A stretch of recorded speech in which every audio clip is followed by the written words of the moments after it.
এই অগস্ট মাসেরই এক বৃষ্টি ভেজা দিনে তিনি আমাদের ছেড়ে চলে গিয়েছিলেন। এক বাঙালি মেয়ের গল্প বলছি।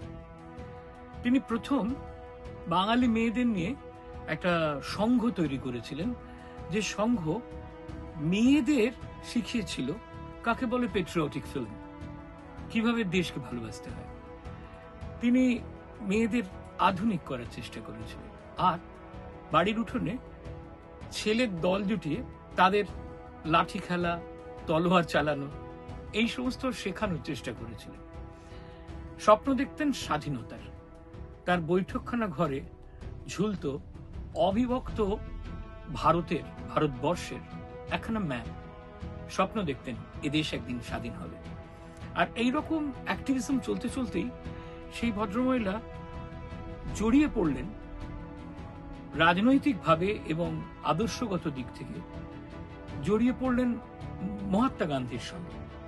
দুজনের আলাপ হলো, দুজনের মধ্যে চিঠি চালাচালি হলো, একটা অসম বন্ধুত্বও তৈরি হলো।